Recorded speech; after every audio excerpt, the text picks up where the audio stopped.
Assalomu alaykum, hurmatli prezidentimiz Shavkat Mirziyoyev. Mana bizlar bir guruh fuqarolar Boysun tumani Yuqori Machay mahallasida yashovchi fuqarolar. Xullas, mana shu bog', Jo'qay bog' uchastkasi 95-yildan buyon 50 yillik shartnoma. 50 yillik shartnoma 3 marta auksionga sotib olganmiz. Lekin bugungi kunga kelib Boysun tuman hokimi mahalla raisi bilan birgalikda mana shundani turizm markazi qilamiz deb mana 22 xo'jalik, har bir xo'jalikka ikkita uchtadan oila yashaydi. Eng kamiga 150-200 jon soni bor. Ko'rib turganimiz mana shu bir 10 so'tlik 15 so'tlik obi tomarka. Lekin shuni bizdan tortib olib majburiy tartibda turizm markazi qilamiz deb bizdan tortib olib, xullas manfaati yo'liga foydalanmoqchi bo'lib auksionga qo'yib sotamiz deyapti.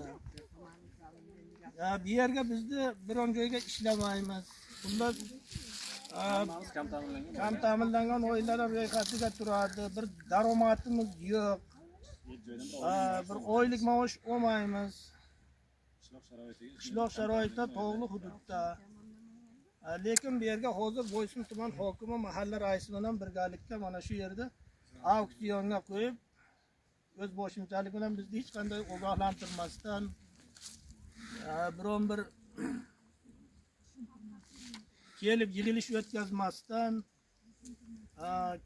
shu yerlarimizni tortib olib auksionga sotiladi.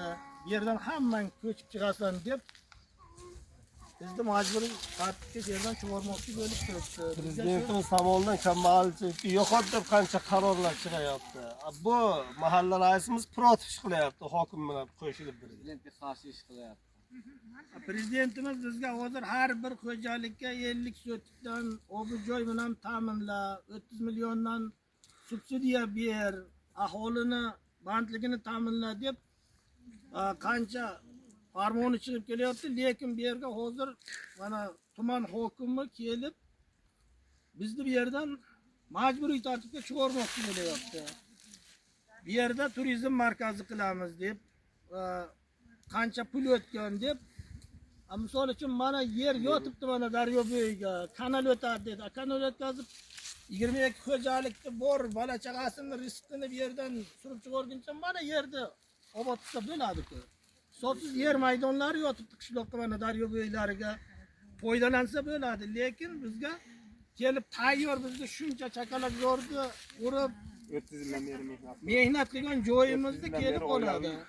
Oilaviy bo'lib xotin bola chaqamiz bilan 30 yildan buyon shu chakalakzor, tikonzor yerlarni ishga tushirib, toshlarni bittama-bitta bolalarimiz bilan